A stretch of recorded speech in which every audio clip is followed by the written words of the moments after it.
E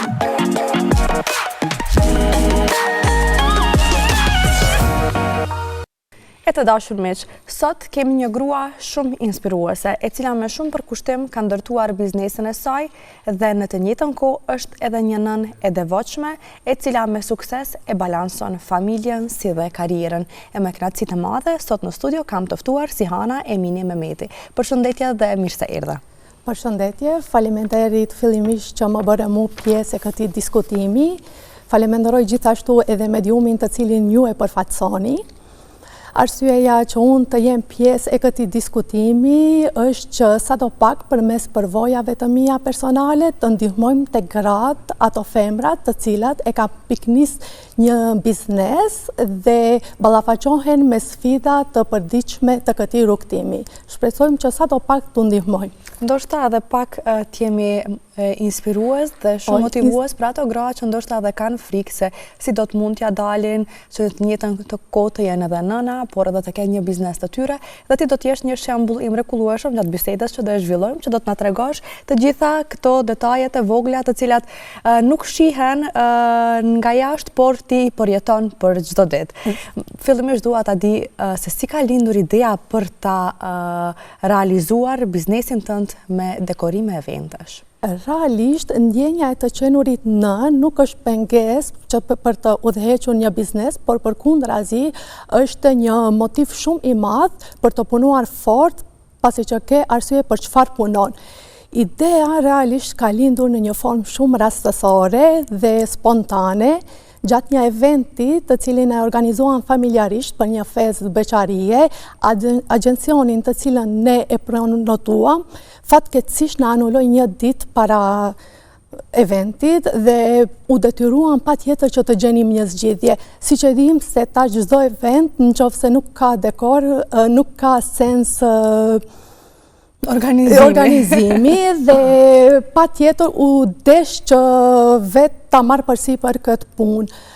Në fillim mu duk si një sfidë e vështirë, por pastaj mendova që mund ta tekaloj, mund ta sfidoj.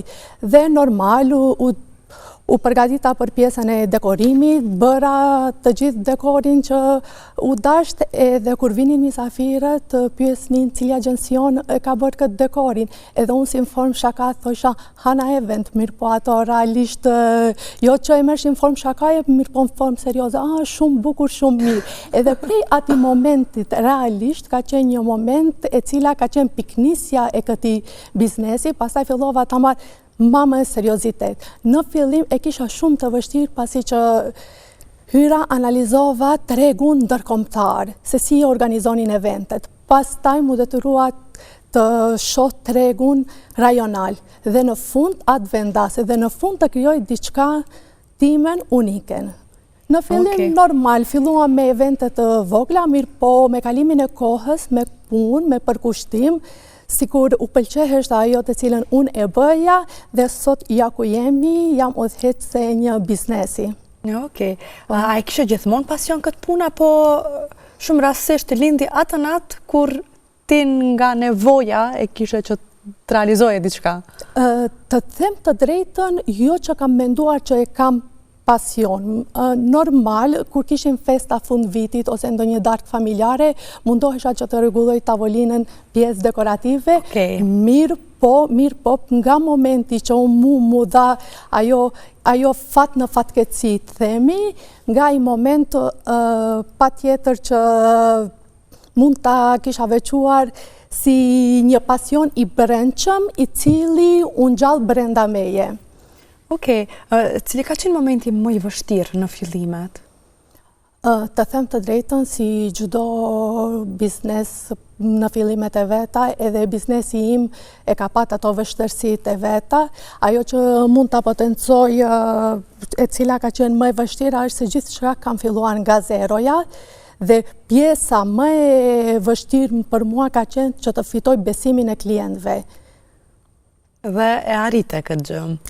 E besoje në fillim që do mund të jesh këtu ku je tani?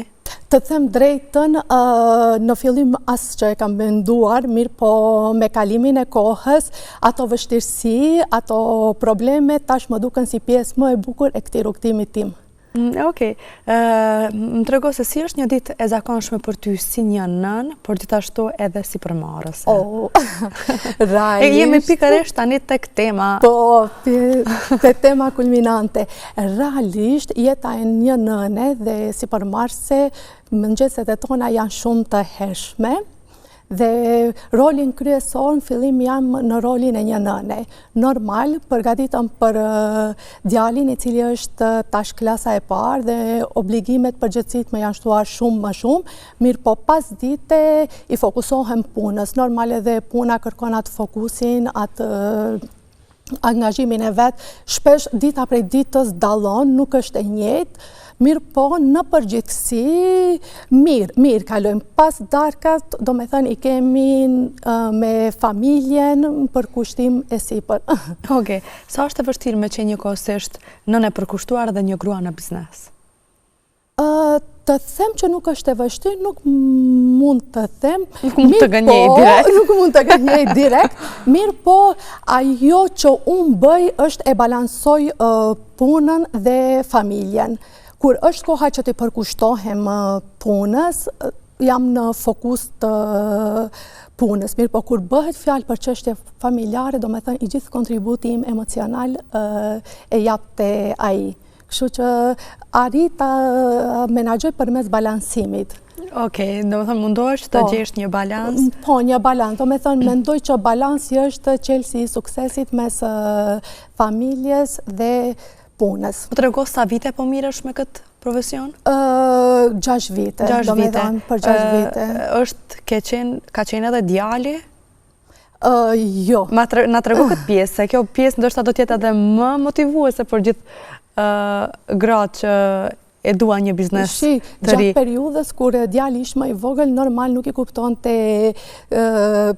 kuptonte shumë prezencën time se sa isha prezent në jetën e tij. Mirë po, me kalimin e viteve, kur ai është më i madh, i kupton tash gjërat më ndryshe, ka nevojë më shumë për prezencën time. Natyrisht. Dhe kjo është një ndër sfidat më të vështira kur mendoj që tash e kam sfidën më të vështirë ai që është i madh. Tash edhe se është në klasë të parë, përgjithësisht më janë shtuar shumë më tepër krahas që e kam pas kur ka qenë i vogël. Kur e hape biznesin, djali sa ka qenë? Djali ka qenë 1 vjeç. 1 vjeç, do ka qenë shumë i vogël. Momentin kur vendose të hapësh një biznes të tillë, çka mendove më së pari?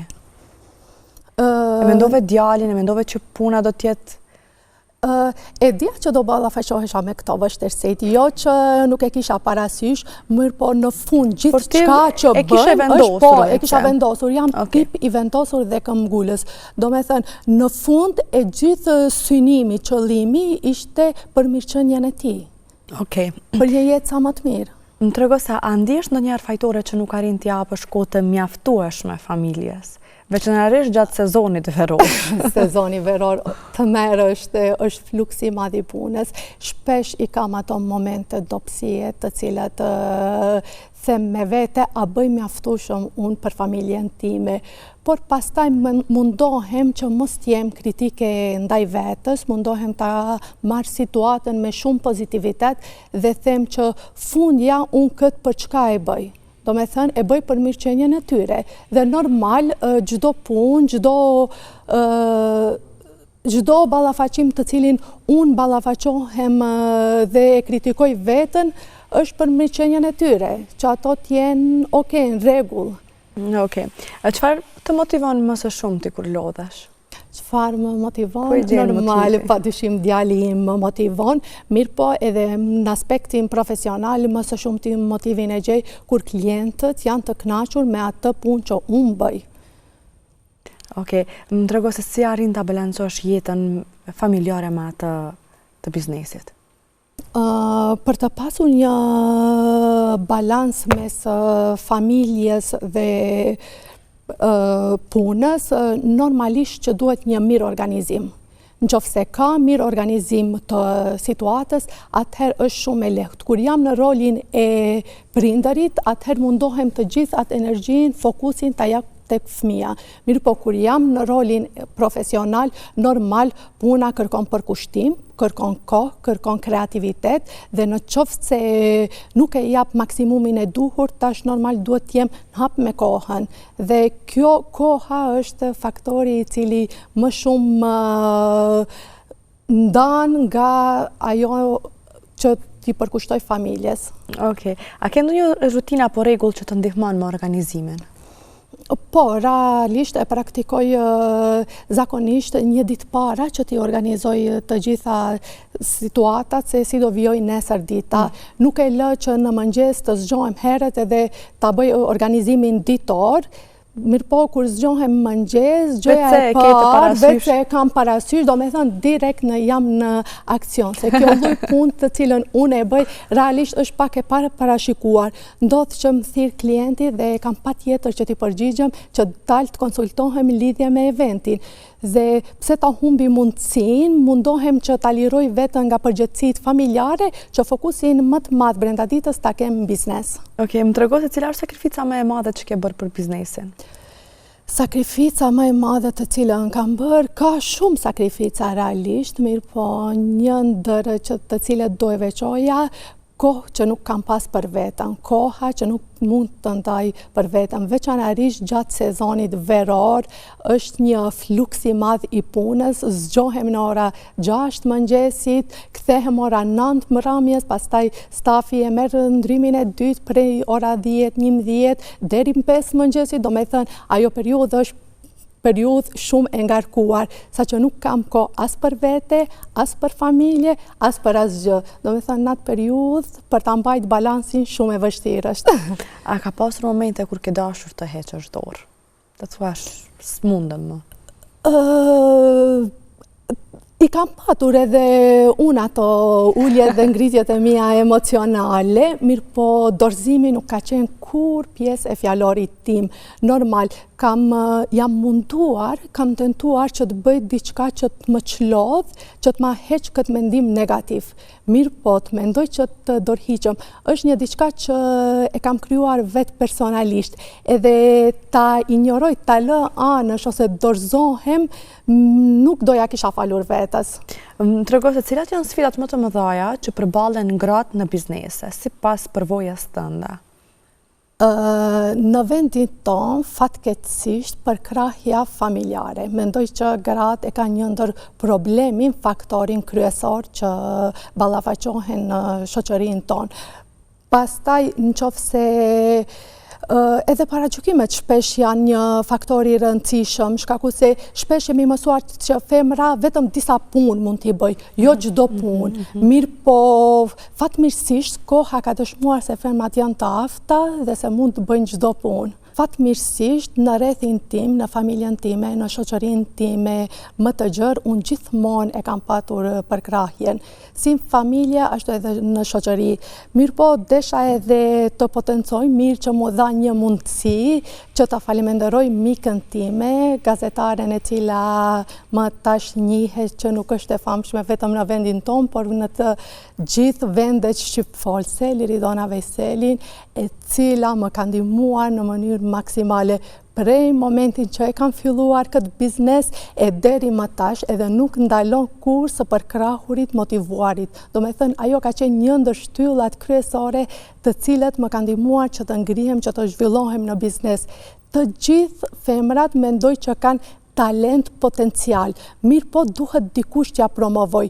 Ndoshta mua ma ka bërë kjo më të lehtë rrugtimin tim që une të arrit fitoj besimin e klientëve. Dhe kjo është shumë e bukur, një grua për gruan, e përshëndesim Liridonën faleminderit. Nga studio emisionit Vikend. Më dërgo se si e përballon stresin dhe presionin? Sa është e vështirë për ty? Sepse janë dy gjëra me të vërtetë shumë të vështira. Shumë të vështira janë. Në punën në të cilën unë e bëj, stresi dhe presioni janë pjesë e përditshmërisë time, po shkaku se një çift ta dhuron ditën e tyre më të rëndësishme, ta dhuron besimin dhe ti normal duhet që të mos e zhgënjesh. Shpesh mundohem që t'ua kthej në atë formë bile të bëj më tepër nga çka kanë kërkuar. Dhe jam munduar tentoj që stresin ta menaxhoj me qetësi dhe mos fokusohem tek problemi, por tek zgjidhja. Do me thënë, nuk e shoh atë aspektin negativ se si ndodhi problemi, por zakonisht shkoj te zgjidhja dhe besoj që te kalohet. Pjesë për diçmërisë. Tash besoj jam ba imuni stresit, presionit, do me thënë diçka shumë normale e shoh, jo diçka jeta është e tillë dinamike. Shumë e vërtet. Tregoj se çfarë do t'i thoje një nëne që dëshiron të filloj biznesin e saj? Që të mos e pret momentin perfekt për t'ja nisur. Take the moment and make it perfect. Do i kisha thënë që të mos dorëzohet, çdo fillim nisen me hapa të vogla, mirë po nga dalë me këmbgulje, me forcë, me motivim dhe normal me shumë punë dhe përkushtim arrihet. Nuk është fëmia ai që të ndalon që t'jesh i suksesshëm, por përkundrazi, siç thash më herët, është një motivim shumë i madh që ti të vazhdosh më tepër. Okej. A beson që gratë mund t'i kenë të gjitha, familje dhe karrierë? Po, pa dyshim. Do me thënë, nuk kam as pak dyshim. Zakonisht, kjo puna që bëj, kam të bëj më shumë me gjininë femërore dhe i shoh femrat se sa të afta, sa të zoja janë. Do me thënë, çfarë do pune që mund t'japish një femre, besoj që do ja dalë me sukses. Është gënjeshtër kur nuk besoj në instinktin, në intuitin e një femre. Unë mendoj që edhe shoqëria e ka dëshmuar këtë, edhe gjithçka se femrat janë të afta, të zota, të bëjnë gjithçka. Mjaftojnë ta dëgjojnë zërin e tyre të brendshëm. Me vërtet, më trego se çfarë të bën të ndihesh krenare me veten përgjatë gjithë kësaj periudhe si një nën, si një biznesmene? Ajo e cila më bën të ndjehem krenare me veten është që kam ndërtuar diçka nga zero dhe ja kam arritur që t'ja dalë deri tash ku jam. Normal edhe besimi i klientëve edhe kjo është e pak shmangshme. Më tregot cili ka qenë një moment që më i vështirë me ndonjë klient deri më tani, që ndoshta e ke rregulluar gjithçka dhe në fund ka pasur që se kam pëlqy ose nuk keni kuptuar mirë për dekorin, ke pasur ndonjë moment të tillë? Të them të drejtën. Dhe në rast se po, si gjendesh në ato momente? Të them të drejtën, jo që kam pas rastet të tilla dhe jo që më kujtohen. Normal, pas një përvoje shumë vjeçare, mund të kisha pa ndonjë lloj eksperience. Mirë po, çdo gjë gjatë komunikimit me klientëve, çdo gjë e kemi të dokumentuar përmes pavarësisht cilit rrjet social kemi komunikuar dhe i kam të dokumentuara. Unë gjithmonë tentoj te klientët të bëj më tepër nga ajo çka kanë kërkuar. Dhe mendoj që kjo është sekreti, nëse edhe diçka nuk ka mund të realizohet në formën në të cilën bashkë konkretisht ato e kanë dashur, jam pajtuar shkaku i se kam vendosur diçka shumë më tepër nga ajo që është kërkuar. Okej. Si kishe pasur dëshirë që të kujtojnë fëmijët to? Si një nën e fort. Ose fëmija yt. Po, shpresojmë në të ardhmen që të trashëgohem edhe me një fëmijë tjetër. Besoj që ajo që kisha dashur nga fëmijët e mi të ndjejnë ndaj meje, fillimisht është ajo dashuria, ngrohtësia që dhuron një nën, pastaj si një nën luftarake e cila nuk është dorëzuar asnjëherë. Cili është momenti më i bukur që ke përjetuar si nën? Momenti më i bukur, ka disa momente, nuk mund të potencoj vetëm një ose disa. Do e kisha potencuar momentin kur vi nga puna, jam e stëllodhur dhe përqafimi i djalit tim është momenti më i bukur që vazhdon të jetë për mua. Përqafimi ti është këtë të ndjeva edhe unë. Shumë e çlodhur, vetëm një nën mund ta kuptoj këtë. Definitivisht. Pa marrë parasysh sa e lodhur, sa e nervozuar je gjatë gjithë ditës, sa e stresuar ke qenë, momentin kur sheh fëmijën në sy dhe ati i zdritin syt nga prania yte, nga ardhja yte, nga puna në shtëpi, Për një moment haron gjithçka.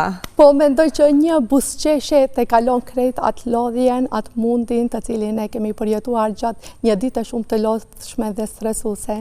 Po më trego cili është momenti më i bukur në biznes? Kemi shumë momente, të them të drejtën, kemi shumë momente. Fatmirësisht kam pasur të bëj me njerëz faleminderues dhe mirënjohës. Do kisha ndajt një moment të cilën isha në fillimet e mia, në hapat e mia, dhe gjatë përfundimit të një eventi, klientja vjen pak para kohe që ta mbikëqyr situatën. Dhe kur hyri aty në derë të restorantit, u emocionua dhe filloj të qaj. Tash, unë nuk e disha pse qanë, a se mirë e kam bërë, apo keq, normal, në gjdo event e kam atë dyshimin tim, se a e kam bërë mirë, a e kam bërë atë që e kërkon klienti. Dhe pastaj normal mu faleminderua se i kisha ndejt asaj kontratës të cilën ajo kish pat kërkesat. Pastaj edhe kam pat veçanarisht kohëve të fundit klient të cilët në mes të eventit të tyre kanë gjetur kohë që të më faleminderojnë që kam ndejtur në kornizat të asaj të cilët ata kanë kërkuar. Dhe do me thënë nuk janë vetëm një, dy, janë shumë momente të cilët përjetojmë me klientët. Me të vërtet përjetojmë një kënaqësi të jashtëzakonshme. Nuk është mjeti financiar ajo që më jep kënaqësi shpirtërore. Janë ato fjalët, ato mirënjohjet të cilët ata shprehin ndaj meje. Dhe jam jashtëzakonisht e kënaqur, shpresoj që mos t'i zhgënjej edhe në të ardhmen. Asnjëherë. Në fund të ditës, çfarë ka më shumë peshë për ty, suksesi apo familja? Mendoj që janë të ndërlidhura njëra me tjetrën. Përmes suksesit në punë, ti arrin një krenari, një forcë, një stabilitet financiar, kurse në aspektin familjar t'jep një emocion dashurie dhe mendoj që njëra pa tjetrën nuk do të kishin mund të funksionon, mirë po në fund të ditës familja është ajo primare. Realisht suksesi, do kisha përmbyll me një thënie, suksesi ndërtohet me punë, kurse familja me dashuri. Është me vërtet. Cili do të ishte mesazhi yt për të gjithë ata gra që na ndjekin në këto momente dhe që janë në dilemë për të krijuar një biznes të tyre ose se çfarë për të bërë me jetën, se nuk do të mund t'ja dalin sepse janë nëna ose sepse janë gra. Cili është mesazhi yt? Mendoj që vetbesimi, intuita e brendshme duhet që t'i dirigjoj. Jo t'i dirigjoj ato fjalët e të tjerëve. Mendoj që zëri i tyre i brendshëm duhet jetë forca në të cilën ato duhet të punojnë. Me shumë këmbëgulje, me shumë përkushtim, me shumë fokus, pa tjetër që do arrin. Sihana, ishte kënaqësi e veçantë që të kisha të ftuar sot në studio, por shpresojmë që do të takohemi sërish për gjërat e bukura. Unë ty të uroj suksese dhe me të vërtetë ishte një motiv në studion e emisionit ton Weekend, një motiv për gjithë gratë që na ndjekin. Të them të drejtën, jam munduar semrat ta përgjoj mesazhin, të tregoj se si nga një situatë shumë rastësore, shumë spontane, arrita që të ndërtoj diçka që sot ndjehem krenar dhe jam këtu bashkë me juve në studio për të diskutuar, për të motivuar gra, femra, nëna të reja. Dhe shumë e bukur është. Unë falenderoj shumë dhe njëherë, e shijova shumë bisedën. Faleminderit gjithashtu, kënaqësia është e imja. Të dashur miq, kjo është sa i përket bisedës, ne tani do të shkëputemi për disa minuta, do të rikthehemi sërish në studio.